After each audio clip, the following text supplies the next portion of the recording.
Kitchen இப்போ இப்படி இருக்குது. இதுக்கு முன்னாடி எப்படி இருந்தது பார்க்கலாமா? இப்படி தான் இருந்தது. இந்த ஸ்டிக்கர் ஒட்டியிருந்தோம். மேலெல்லாம் கொஞ்சம் ஓகேவா இருந்தாலும் கீழே இந்த மாதிரி கொஞ்சம் எல்லாம் இதுவாக தான் இருந்தது. அதனால வந்து ஸ்டிக்கர் வந்து வாங்கி புதுசாக ஒட்டலாம் அப்படின்னு சொல்லிட்டு வீட்டுக்கிட்ட இருக்க சூப்பர் மார்க்கெட்டில் தான் வாங்கணும். இப்போ இதெல்லாம் எடுத்துகிட்டு நம்ம நகர்த்தி வச்சுட்டு ஸ்டிக்கரை பிச்சுட்டு ஒட்டிடலாமா?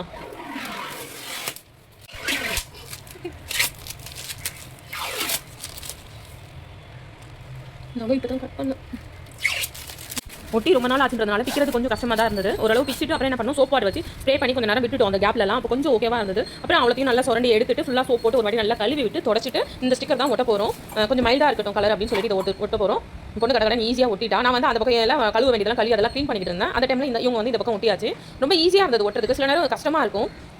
இந்த ஸ்டிக்கர் வந்து டிசைன் ரொம்ப பிடிச்சிருந்தது. ஆனால் ஒட்டினதுக்கப்புறம் தெரிஞ்சு கொஞ்சம் அந்த ட்ரைன் சீட் கலரில் இருந்த ஒரு ட்ரைன் ஃபீல் வர மாதிரி எனக்கு இருந்தது. எங்கள் வீட்டில் ஆனால் எல்லாம் பையன் எல்லாமே இந்த கலர் நல்லா இருக்குது, மைல்டாக நல்லா இருக்குன்னு. ஆனால் அந்த எண்டில் ஓட்டுறதுக்கு ரொம்ப கஷ்டமாயிருச்சு. விட்டு அந்த ஸ்டாண்ட் இருக்கிறதுனால விட்டு கட் பண்ணி ஒட்டணும். அந்த எண்ணெய் பாட்டில் அது எல்லாமே கழுவி வச்சுட்டேன். நான் ஃபுல்லாகவே ஒட்டணும். மேலே எப்படி இருக்குது இந்த கலர்னு சொல்லுங்கள். இந்த அளவுக்கு ஒட்டிருப்போம். நான் சிங்க் பக்கத்தில் தண்ணி இது வச்சுனா ரொம்ப அதுவே தெரியல பிஞ்சிருமான்னு. சரி இது வரைக்கும் ஒட்டலாமே, இது வரைக்கும் ஒட்டிருப்போம். இப்போ வந்து இந்த பக்கம் எல்லாமே எப்படி இருக்குது, இதை வந்து சூப்பராக இந்த பக்கம் அரேஞ்ச் பண்ணிடலாமா? எப்படி இப்போ பயங்கரமாக கிடக்கு பாருங்க. இங்கே பாருங்க இப்படி தான் இருக்குது. இங்கே வந்து இங்கே ஒரு பீடிங் இருக்குது, அது விழுந்துருச்சு. சரி இங்கே உடஞ்சிருச்சு. சரி இப்போதைக்கு இதை வச்சு இது பண்ணிடலாம்னு சொல்லிட்டு நான் இந்த பக்கம் இப்படி ஒட்டி வச்சிருக்கேன். அது நிற்குமான்னு தெரியல, ஈரோ பட்டுச்சுன்னா சரி அந்த அளவுக்கு ஒட்டிடலான்னு ஏதோ இருக்கிறத வச்சு நம்ம இது பண்ணி வச்சுக்கலாம். சூப்பராக இருக்குல்ல இந்த அளவில். மேலையும் சிம்னி மேலையும் ஒட்டலை, சும்மா லைட்டாக ஸ்டிக்கர் வச்சு செல்லோ டேப் போட்டேன் ரெண்டு பக்கம். பயங்கரமாக இருக்குது, அடிக்கலாம்.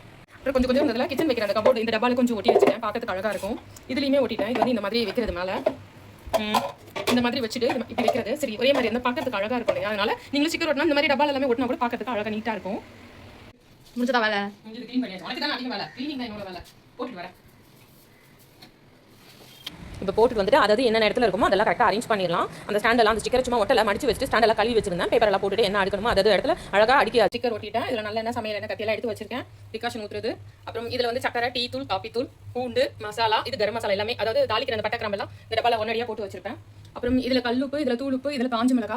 அப்புறம் இந்த மாதிரி டப்பா வந்து 4 இது 199 பொண்ணு வாங்கினா சீரகப்பொடி, தனியா பொடி, வெறும் மிளகாத்தூள், மிளகுத்தூள் இதெல்லாமே நம்ம நுணுக்குனது தான் கடையில் வாங்கினதில்ல. அதுக்கு பின்னாடி நூடுல்ஸ் செய்கிற சில ஐட்டம்லாம் மேலே வந்து வெந்தயம் ஏதாவது ஊற வச்சு குடிக்கணும்னா இந்த டம்ளரில் யூஸ் பண்ணுறதுனால இது தனியாக வச்சிருக்கேன்.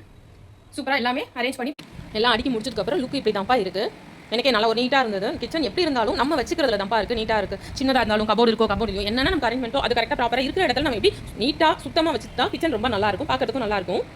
நான் வந்து அடுப்பில் பால் வழிஞ்சா கூட உடனே தொடப்பேன். எப்பவுமே நீங்கள் அடுப்பு பளிச்சுன்னு இருக்கணும்னா சூடாக அதை சமைச்சு முடிச்ச உடனே அந்த பிளேட்டை எடுத்துட்டு நீங்கள் வந்து துணி ஈர துணி போட்டு தொடச்சிங்கனாலே பளிச்சுன்னு ஆயிருப்பா. இந்த பக்கம் எப்பவுமே சில நேரம் கஷ்டனாகும் என்னாலும் இப்படி தான். இந்த பக்கம் மிக்ஸி, கிரைண்டர், ஜூஸர் இந்த மாதிரி வச்சிருக்கேன்.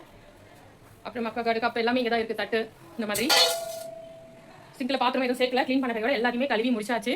இப்போ மளிகை சாமான்லாம் கொஞ்சம் கொட்ட வேண்டிய வேலைலாம் இருக்குது. காய்கறி வாங்கிட்டு வந்து வெங்காயம் இதெல்லாம் ஃபில் பண்ணணும்.